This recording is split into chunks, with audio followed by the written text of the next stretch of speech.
हाँ जी, पहले बच्चे लिखो स्टैट्स के अंदर 10th क्लास में आपने क्या पढ़ा था। तो आपने बच्चे 10th क्लास में पढ़ा था measures of central tendency. Sir हमने तो ऐसा कुछ नहीं पढ़ा था।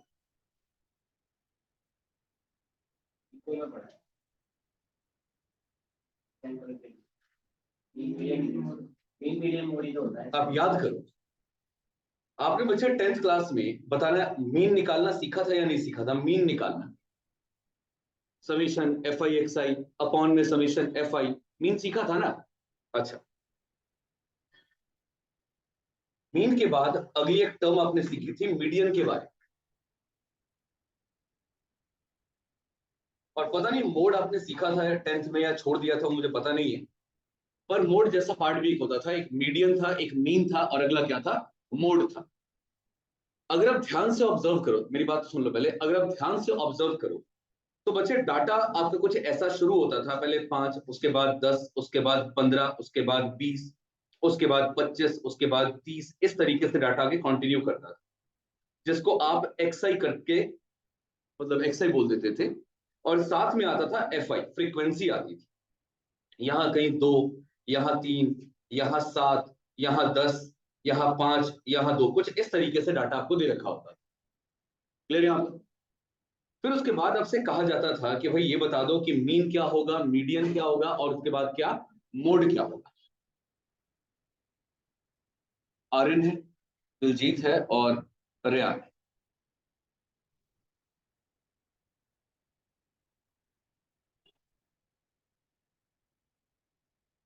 बाकी सब का है, पेपर्स खत्म हो गए ना, पेपर्स खत्म हो गए आपके। रेयान, ये हिमांशु और युवराज का है।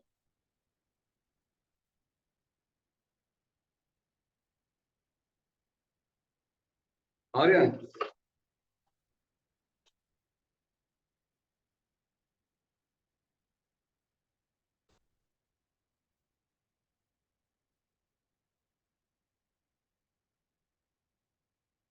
चलो देखो,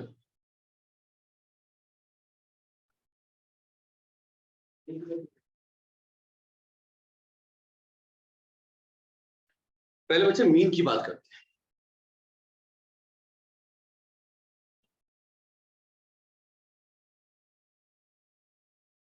हाँ जी, पहले मीन की बात करते हैं, जरा समझना मीन के बारे में।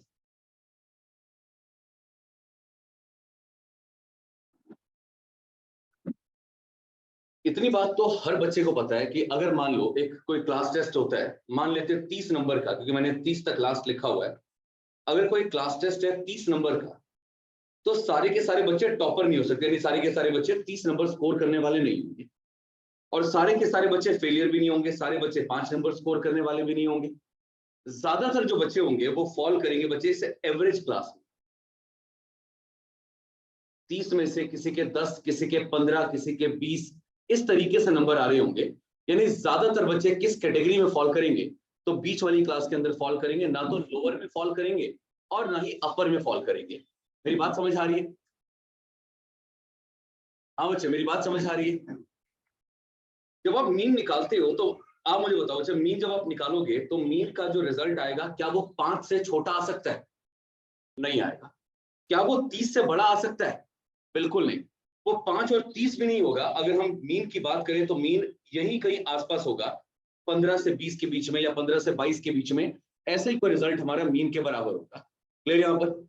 यानी अगर मुझे मिडल वाली वैल्यू के लिए पता करना है, आप ऐसे समझ लो कि जब एक क्लास टेस्ट होगा ना, मेरे सारे कॉन्सेप्ट इसी पर बेस्ड होंगे, मार्क्स के ऊपर ही बेस्ड होंगे। अगर कोई क्लास टेस्ट होगा तो बच्चे क्लास टेस्ट में सारे के सारे बच्चे फेलियर नहीं हो सकते और सारे के सारे बच्चे टॉपर नहीं हो सकते। ज्यादातर बच्चे किस कैटेगरी में फॉल करेंगे, तो ज्यादातर बच्चे एवरेज यानी मिडिल कैटेगरी में फॉल करेंगे। मेरी बात समझ आ रही है? ज्यादातर बच्चे किस कैटेगरी में फॉल करेंगे, तो मिडिल कैटेगरी में फॉल करेंगे। और बीच का डाटा पता करना, इसी को कहा जाता है सेंट्रल टेंडेंसी पता करना, सेंटर की वैल्यू पता करना। उसमें से मीन पहला रिजल्ट है जो सेंटर की वैल्यू पर फोकस करता है। क्लियर यहां पर? यानी आप ऐसा समझ लो कि मीन एक ऐसी वैल्यू है जो क्लास का हर एक बच्चा आराम से स्कोर कर पाएगा, यानी मैं आगे से इसे टारगेट भी बोलूंगा। ये पूरी क्लास का क्या होगा, टारगेट होगा। टीचर ना तो टारगेट ये बोलेगी 30 में से 30 लेकर के आने, ना टारगेट ये बोलेगी कि 30 में से 5 नंबर लेकर के आने हैं। टारगेट क्या दिया जाएगा कि हर बच्चा कम से कम 15-20 नंबर तो लेकर के आई है। क्लियर यहाँ पर? यानी टारगेट कैसा दिया जाता है, सेंटर वैल्यू का टारगेट दिया जाता है। तो मैं यहाँ पर यही समझा रहा हूं कि मीन क्या बताता है, सेंट्रल वैल्यू पर फोकस करता है। डन? या अभी जब हम निकालेंगे मीन तब भी मैं प्रूव करूंगा कि मीन हमेशा कहाँ किससे लिंक होगा, तो बीच की वैल्यू से लिंक होगा। ना उसका कोई लोअर वैल्यू से मतलब है, ना अपर वैल्यू से, बीच की किसी वैल्यू पर वो फॉल करेगा। डन? आगे बढ़। अब अच्छा मीडियन, आप बताओ मीडियन याद है क्या होता था, क्या काम है मीडियन का?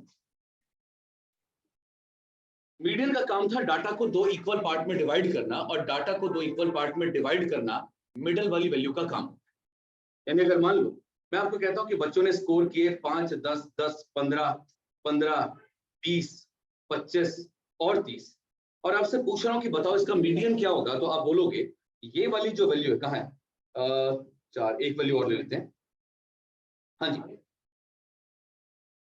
ये वाली जो वैल्यू है 15, ये मीडियन होगा, क्योंकि मीडियन के लेफ्ट में और मीडियन के राइट में सारी की सारी वैल्यूज कैसी आ रही है, इक्वल आ रही है।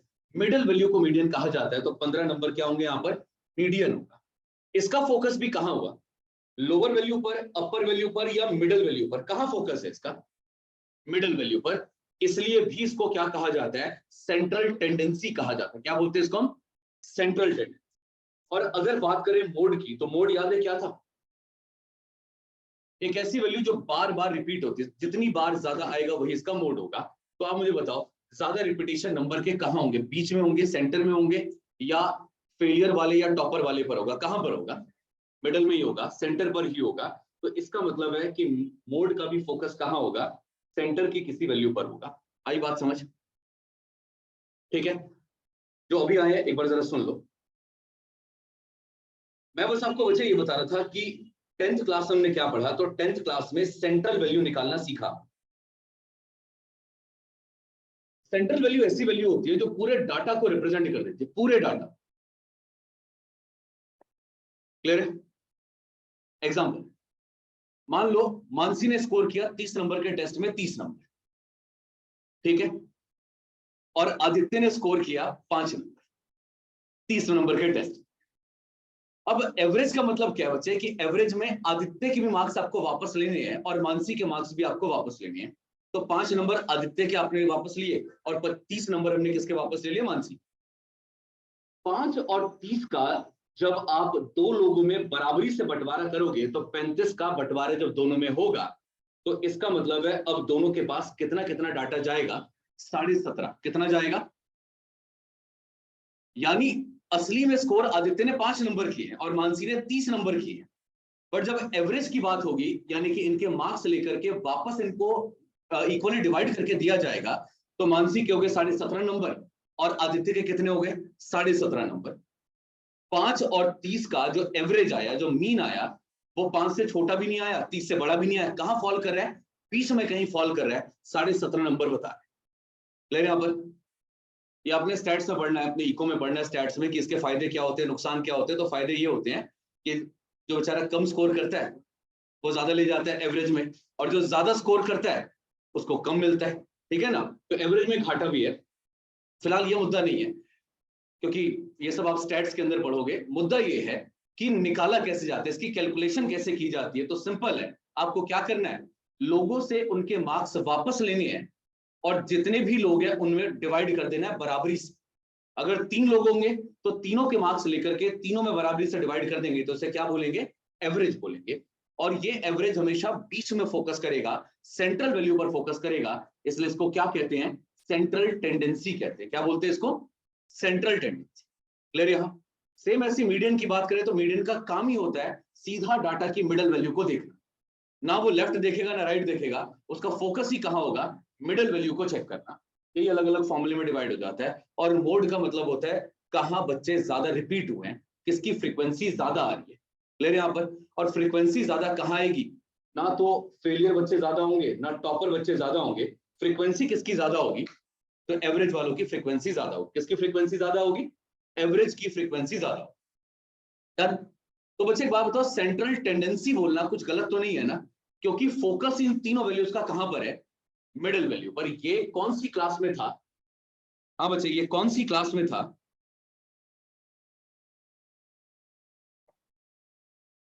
अच्छा, हाँ जी, डन याद है? डन याद है? बात समझ आ रही है सबको? चलो, अब ईमानदारी से बताओ पहले, सेंट्रल टेंडेंसी का मतलब क्या होता है? किस पर फोकस करना है? सेंटर वाली वैल्यू पर। और सेंटर वाली वैल्यू निकालने के लिए दो वैल्यू, तीन वैल्यू चाहिए। कौन सी तीन वैल्यूज?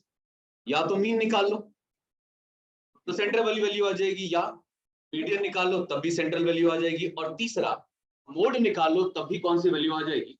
सेंट्रल वैल्यू आ जाएगी। अच्छी बात यह है कि अब 11th क्लास में मैथमेटिक्स के अंदर मोड वाला पार्ट नहीं है। इको में भले आपको पढ़ना पड़े, पर मैथमेटिक्स में मोड वाला पार्ट नहीं है। हम किसके बारे में बात करेंगे? मीन और मीडियन के बारे में बात करेंगे। क्लियर? यहाँ पर किसके बारे में बात करेंगे? मीन और मीडियन के बारे में बात करेंगे। और इसे कहा जाएगा टारगेट। टारगेट इसलिए कहा जाएगा क्योंकि बच्चे ये मिडल पर फोकस करेगा, ये एवरेज पे फोकस करेगा, यानी वो वैल्यूज बताएगा जो हर कोई बहुत ही आराम से स्कोर कर सकता है। क्लियर यहाँ पर? ठीक है ना? अभी जैसे एग्जांपल में 30 नंबर का टेस्ट हुआ था, एक ने 5 स्कोर किया, एक ने 30 स्कोर किया, एवरेज कितना आया? 17.5 नंबर। ये वो मार्क्स है जो हर कोई आराम से स्कोर कर सकता है। फेलियर अगर थोड़ा सा पढ़ ले तो 17.5 आ जाएंगे, और अगर टॉपर पढ़ना बंद कर दे तो भी उसके 30 से कितने आ जाएंगे? 17.5 आ जाएंगे। यानी ये वो मार्क्स है जो आराम से स्कोर किए जा सकते हैं, पूरी क्लास आराम से स्कोर कर सकती है। इसलिए इन्हें क्या बोला जाएगा? टारगेट बोला जाएगा आगे से, कि हम यही स्कोर करना चाहिए। डन? चल,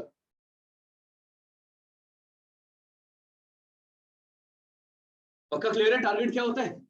क्या होता है टारगेट? वो मार्क्स जो सब स्कोर कर सकते हैं। और वो मार्क्स निकालने के दो ही तरीके होंगे हमारे पास, या तो मीन निकालो, या क्या निकाल लो? मीडियन निकाल। या तो मीन या फिर क्या? मीडियन निकाल। अगले वाले पर आते हैं, 11th क्लास। अब अच्छा, ये सब तो 10th की बात थी। अब हमें ये सीखना है, अब हमें ये सीखना है कि टारगेट तो चलो आपको निकालना आ गया कि मीन कैसे निकाला जाएगा, मीडियन कैसे निकाला जाएगा, ये तो आपने 10th क्लास में सीख लिया। पर क्या सारे के सारे बच्चे वो जो टारगेट आपने दिया वो अचीव कर लेते हैं? टीचर तो आके कुछ भी कह देता है कि 60% स्कोर कर लेना, पर मजाल है कि कान पे क्यों रह जाए। टारगेट तो अभी भी 60% गया 11 तारीख को, पर हमने तो कसम खा रखी कि 11 तारीख को उठा करके फॉर्मूला देख करके आ जाएंगे, और कुछ तो ऐसे ही आ जाएंगे, है ना? तो बच्चे ये समझा रहा हूं कि टारगेट भले दे दिया जाए, पर वो टारगेट स्कोर भी तो होना चाहिए ना। अब 11th क्लास में क्या सीखना होगा कि हमने टारगेट डिसाइड तो कर लिया था 10th क्लास के अंदर ही कि टारगेट कैसे निकाला जाएगा, पर हमें ये सीखना पड़ेगा कि जो टारगेट दिया गया, क्या आप उस टारगेट तक पहुंच भी पाए, या आप इससे डेविएट कर गए, भटक गए। आपको ये चेक करना होगा। यानी पहले हमने सीखा टारगेट दिया कैसे जाएगा, और अब क्या निकाला जा रहा है कि टारगेट से भटक गए तो कितना भटक गए, ये बात ढूंढनी पड़ेगी। क्लियर यहां पर? और इसी को कहा जाता है measure of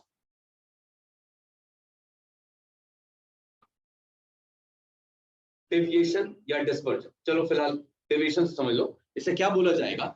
measures of deviation. Deviate होने का मतलब है भटक जाना, कि जो टारगेट हमने सीखा था 10th क्लास में, अब हमें ये चेक करना है कि टारगेट से कितना भटक गए, और उसी भटकाव को आपको ढूंढ करके निकालना है कि अगर टारगेट 17.5 नंबर का था तो बच्चे यहाँ से 3 नंबर से भटक गए, यानी या तो 3 नंबर वो ज्यादा लेकर के आए होंगे, या वो 3 नंबर कम लेकर के आए होंगे। ठीक है ना? बात समझ आ रही है?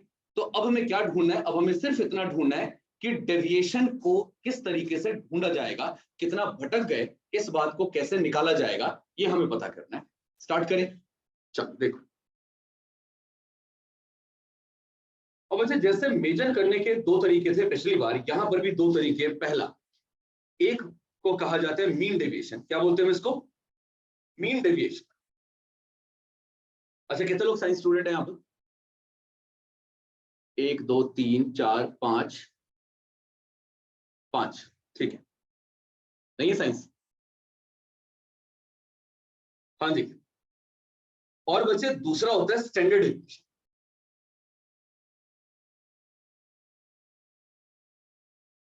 पहला क्या है? पहला मीन डेविएशन और दूसरा क्या है? Standard deviation.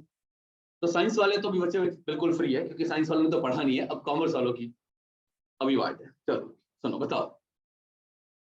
लकी आपसे सवाल है, सिंपल सवाल है। आपने मीन डेविएशन और स्टैंडर्ड डेविएशन दोनों पढ़ा हुआ है इको।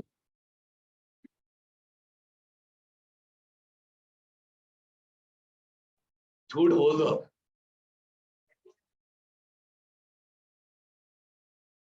उससे क्या पूछ रहे हो? आपने पढ़ा है?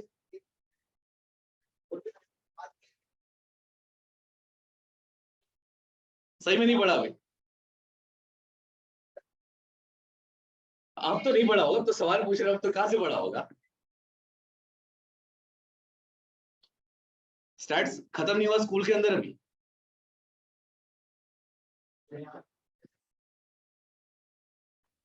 चलो ठीक है, फिर अब क्या पूछूं मैं?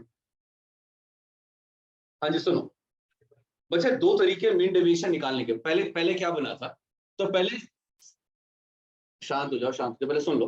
पहले क्या बना था? तो बच्चे पहले मीन डेविएशन बना। डेविएशन निकालने के लिए पहले क्या ढूंढा गया? मीन डेविएशन ढूंढा गया। पर इसके अंदर बहुत सारी दिक्कत। इस प्रॉब्लम को डील करने के लिए, इस इन लिमिटेशंस को हटाने के लिए, उसके बाद क्या डेवलप किया गया? Standard deviation. क्या डेवलप किया गया? Standard deviation.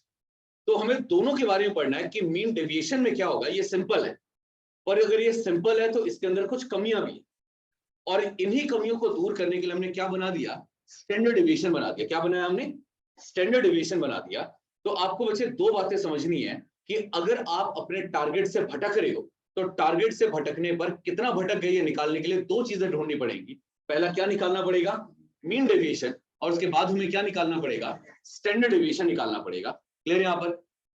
मीन डेविएशन अगर आपको समझ में आएगा तभी जाकर के स्टैंडर्ड डेविएशन क्लियर होगा। ठीक है? और बच्चे मेरा एक्सपीरियंस ये है कि जितने भी नालायक आते हैं मेरे पास हर बैच में, उन्हें जब मैं स्टैट्स समझाने की कोशिश करता हूं तो उनके दिमाग में 10th क्लास फिट होती है कि रट्टा मार लो, फॉर्मूला ही तो है, फॉर्मूला याद ही तो करना है, रट्टा मार लो और रट्टा मार करके पेपर में कराएं।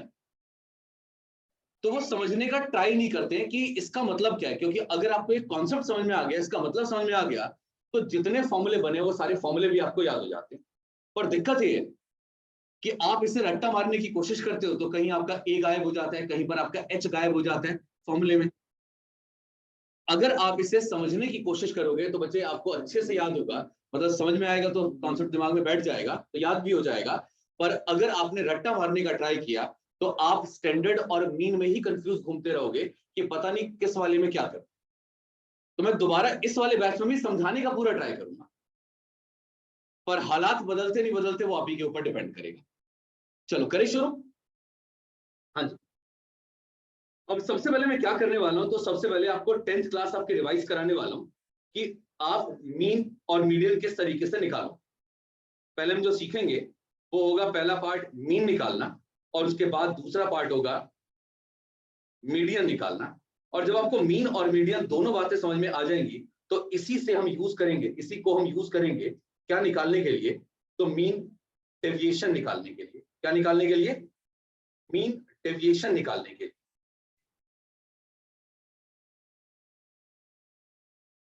हाँ जी देखो, यहाँ देखो वैसे मैंने अभी समझाया कि मीन और मीडियन का फोकस होता है मिडिल वैल्यूज पर, यानी वो मार्क्स जो हर बच्चा आराम से स्कोर कर सकता है। और यही क्या बन जाएगा? हमारा टारगेट बनेगा। क्या बन जाएगा? टारगेट बनेगा। इस टारगेट को देख करके हमें पता करना होगा कि हम टारगेट से कितना भटक गए हैं। यानी सबसे पहले हमें क्या ढूंढनी है? तो हमें डेविएशन ढूंढनी है। क्या ढूंढनी है? डेविएशन ढूंढनी है। और डेविएशन ढूंढ के उनका क्या करना है? तो बच्चे उनका मीन निकालना है। मीन का मतलब क्या होता है? एवरेज निकालना। क्या निकालना? यानी अगर पहला बच्चा कुछ कम नंबर स्कोर कर रहा है, अगला बच्चा भी टारगेट से कम स्कोर कर रहा है, अगले वाला भी कम स्कोर कर रहा है, पर उससे ज्यादा वाले प्लस में है, यानी ज्यादा स्कोर कर रहे हैं, ज्यादा स्कोर कर रहे हैं, ज्यादा स्कोर कर रहे हैं, तो हमें क्या पता करना है कि पूरी क्लास ने पूरी क्लास ने कितना डेविएशन शो किया हुआ है और पूरी क्लास का डेविएशन कैसे निकालोगे।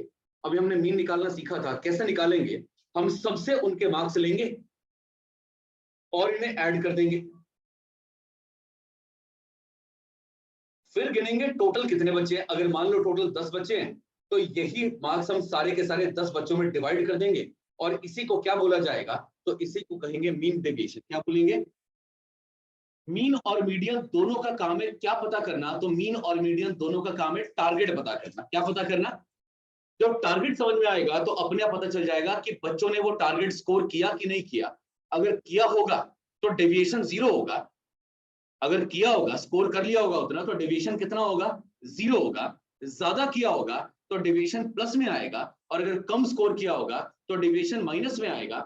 जब आप सारे डेविएशन को जोड़ के सारे बच्चों में डिवाइड कर दोगे तो इसी को क्या बोला जाएगा, मीन डेविएशन बोला जाएगा। क्या बोलेंगे इसको, मीन डेविएशन, यानी एवरेज कर दिया किसका, सारे डेविएशन का, सबको इकट्ठा करके सारे बच्चों में बांट दिया।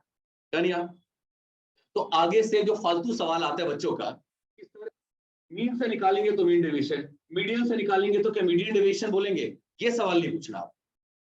मीन और मीडियन दोनों ही क्या बताएंगे, टारगेट बताएंगे। हमें टारगेट मीन से निकालना है या हमें टारगेट मीडियन से निकालना है, ये आपको क्वेश्चन बता देगा। क्लियर होगी बात ही। और इसके बाद जब आपको टारगेट मिल गया तो आप टारगेट के बाद क्या ढूंढने वाले हो, सारे बच्चों का यानी पूरी क्लास का डेविएशन कितना होगा और उसके लिए आपको उसका एवरेज निकालना है। और एवरेज को मीन कहते हैं कि मीडियन कहते हैं, यानी टारगेट आप जैसे मर्जी निकालो पर एट द एंड हमें क्या निकाल के चलना है, मीन डेविएशन। क्या निकाल के चलना है, यानी पूरी क्लास का एवरेज निकाल के चलना है डेविएशंस का। आई बात समझ, पक्का? चलो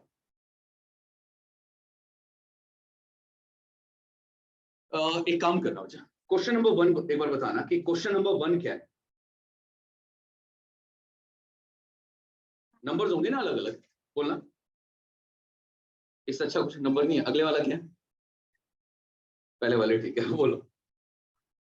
4 7 8 9 10 12 13 17। और एक बार जरा क्वेश्चन भी पढ़ना कि क्वेश्चन में क्या बोला है, क्या निकालने के लिए बोला हुआ है, मीन डेविएशन थ्रू। ओके, तो बच्चे क्वेश्चन ने आपको क्या बता दिया कि आपको मीन डेविएशन निकालना है और वो भी किसकी मदद से, यानी टारगेट कैसे ढूंढा जाएगा, तो मीन की मदद से टारगेट ढूंढा जाएगा। मीडियन से नहीं ढूंढना, किससे ढूंढना है, मीन की मदद से टारगेट ढूंढना है। क्लियर है यहाँ पर? चलो एक मिनट, अरेंज ही है। एक बच्चे ने, मान लो बच्चे 20 नंबर, ऐसे एग्जांपल ले रहा हूं, मुझे नहीं पता कितने मार्क्स का टेस्ट है, वैसे समझाने के लिए एग्जांपल ले रहा हूं। 20 नंबर का पेपर हुआ, किसी बच्चे ने 4 स्कोर किया, किसी ने 7 स्कोर किया, किसी ने 8 स्कोर किया और हाईएस्ट नंबर आए 17 नंबर। कितने आए, 17 नंबर हाईएस्ट आए। ले रहे यहाँ पर क्या लगता है बच्चे, एवरेज जो होगा वो 4 नंबर से कम होगा या 17 से ज्यादा होगा, क्या होगा दोनों में से? ना तो 4 से कम होगा ना 17 से ज्यादा होगा, बीच में कहीं होगा, 10 11 ऐसी कुछ होगा। मेरी बात समझ आ रही है, पक्का? हाँ जी बच्चे, पक्का? अब सही में टारगेट क्या दिया गया होगा ये पता करने के लिए क्या करना पड़ेगा, मीन या मीडियन निकालना पड़ेगा। क्वेश्चन के हिसाब से क्या निकालने को बोला गया है, मीन निकालने को बोला गया। क्या निकालने के लिए बोला गया है, मीन निकालने के लिए बोला गया। आपको पता है जब आपको डाटा इस तरीके से दे रखा होता है तो इसे कहते हैं इंडिविजुअल सीरीज। क्या बोलते हैं इसको, स्टैट्स में, मतलब इस मैथमेटिक्स के टॉपिक में ये नाम कितना इंपॉर्टेंट है, तो बिल्कुल भी इंपॉर्टेंट नहीं है। पेपर में ऐसे ऐसे सवाल नहीं पूछे जाएंगे क्योंकि मेन हमें डेविएशंस पे फोकस करना है। पर आपको पता होना चाहिए कि जब आपको जो मार्क्स होते हैं, बच्चों ने जो स्कोर किया है वो एक एक बच्चे का अलग से दे रखा हो तो इसे क्या बोलते हैं हम, इंडिविजुअल सीरीज। इंडिविजुअल बच्चे पर फोकस करके हर बच्चे के मार्क्स यहाँ लिखे हो। डन या? चलो अब सबसे पहले मुझे एवरेज निकालना है, मतलब एक्स बार निकालना है। इसी को कहा जाता है एवरेज या इसी को कहते हैं मीन। निकालने का तरीका क्या होता है, सबसे नालायक बच्चे को बोले अपने नंबर दे दो हमें, फिर उसके बाद 7 वाले नंबर भी अपने लिए, 8 वाले भी लिए, सबके नंबर ले लिया आपने वापस। और सबके नंबर वापस लेने के बाद बताओ जरा क्या करें इन सारे नंबर्स का, इन सबको जोड़ के डिवाइड कर देंगे टोटल बच्चों में। और बच्चे गिनना जरा कितने हैं, 8 स्टूडेंट्स। फिर यहाँ पर 5 4 11 8 19 19 और 9 28 28 और 10 38 38 38 और 12 हो जाएगा आपका 50 50 और 50 13 हो जाएगा 63 और 63 प्लस 7 70 70 और 10 हो जाएगा 80 के बराबर। डिवाइड बाय 8 सॉल्व करने पर आ गया 10 के बराबर का रिजल्ट। यानी आपने बच्चों को टारगेट क्या दिया होगा, 10 नंबर स्कोर करने का टारगेट हमने दिया होगा। कोई दिक्कत तो नहीं यहाँ पर। अब यहाँ देखना बच्चे, बच्चे ने स्कोर किया 4 number, 7 number, 8 number, 9 number, 10 number, 12 number, 13 number और 17 नंबर। ये बच्चों ने स्कोर किया।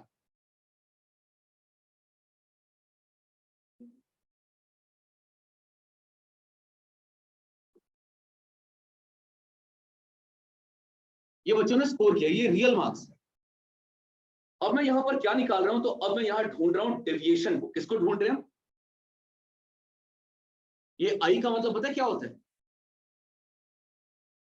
X I, T I. क्या मतलब होता है आई का? आई का मतलब होता है कौन सी ऑब्जर्वेशन है।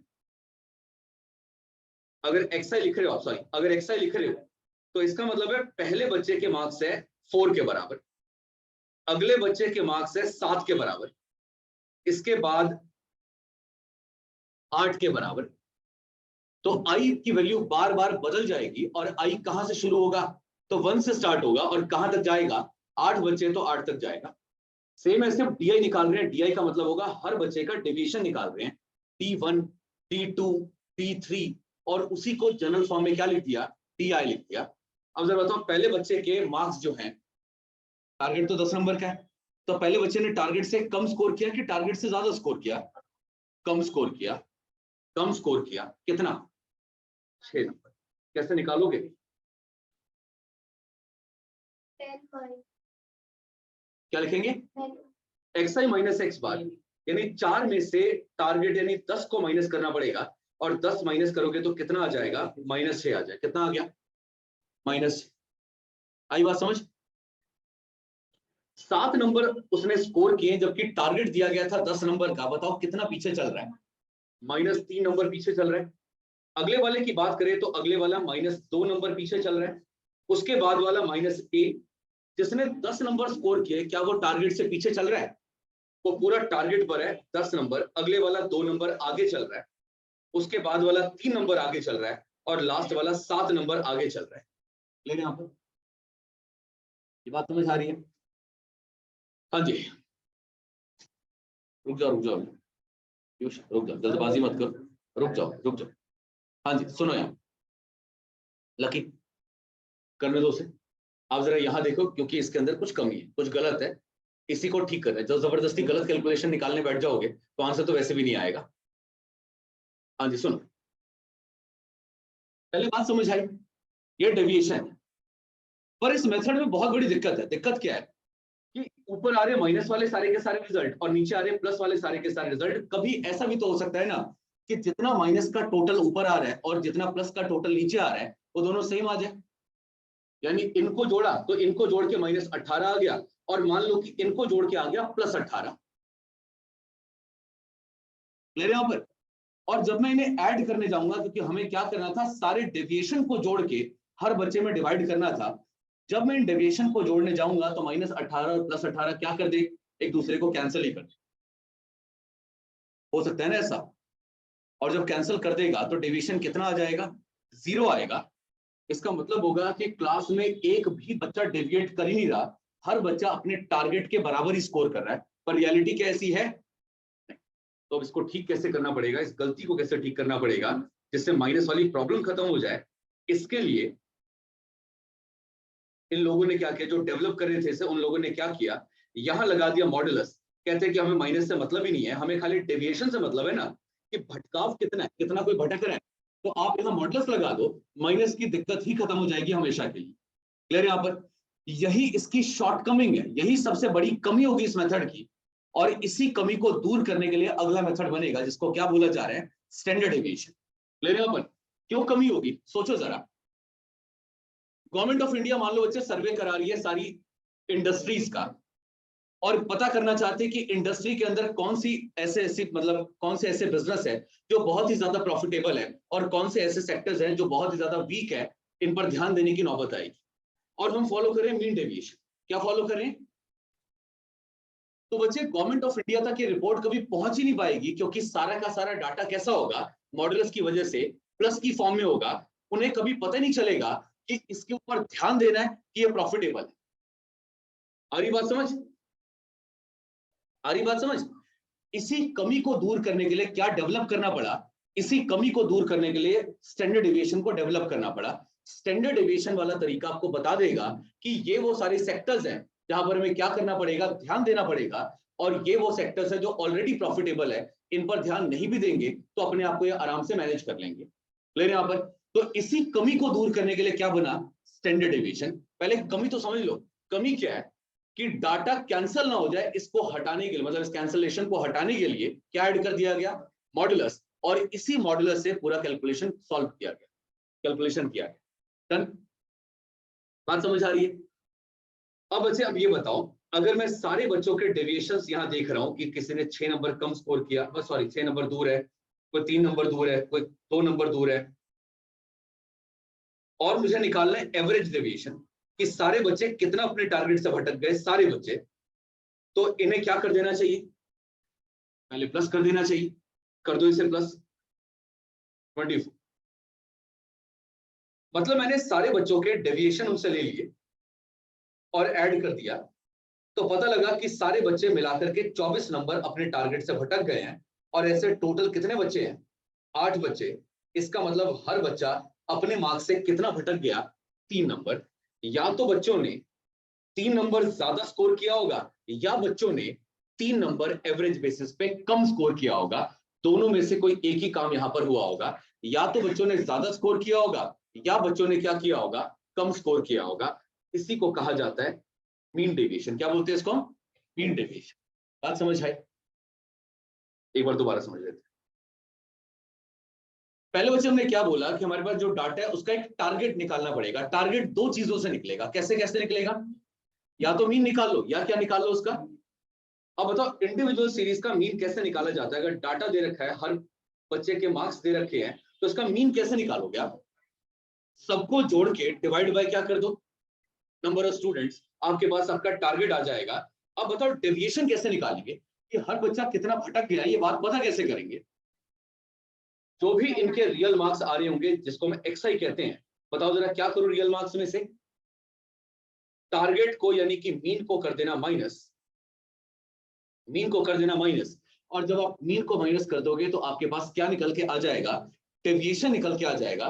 पर इसमें कमी है, डेविएशन माइनस होगा, ऊपर वाला, नीचे वाला प्लस होगा। ये आपस में कैंसिल भी तो कर सकते हैं दूसरे को, और आंसर 0 आ जाएगा, जबकि भटक तो सारे रहे हैं। तो क्या करें इससे बचने के लिए? मॉडुलस लगा देंगे, और मॉडुलस से होगा क्या? सारा डाटा कैसा हो जाएगा? पॉजिटिव हो जाएगा। सारा डाटा कैसा हो गया? पॉजिटिव हो गया। और अगर डाटा आपका पॉजिटिव हो गया तो हमें क्या करना पड़ेगा? सबको ऐड करना है, divide by number of students करना है, अपने आप ही आपका मीन डेविएशन निकल के आ जाएगा। डन? डन? इस वर्ड का मतलब समझ में आ रहा है कि मीन डेविएशन, मीन मतलब क्या होता है? एवरेज करना। और हमें एवरेज किसका करना है? सारे के सारे डेविएशन का। तो आपके पास डी आई का डाटा होना चाहिए सबका। इनको जोड़ने के लिए समेशन डी आई कर देना, और इसके बाद डिवाइड बाय एन कर देना। ऐसा करने के बाद आपके पास क्या निकल के आ जाएगा?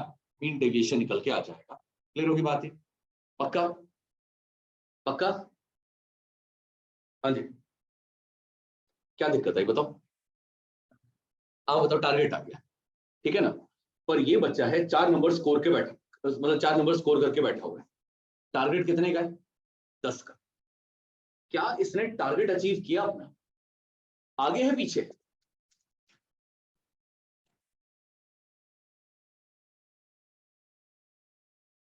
हाँ, आगे है अपने टारगेट से, पीछे?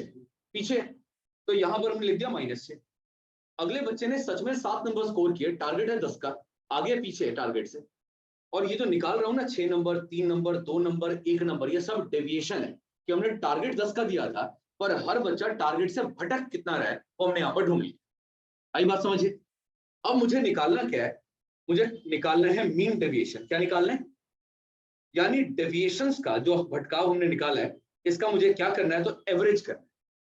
किसी भी चीज का एवरेज करने का तरीका क्या होता है? सिंपल, सारी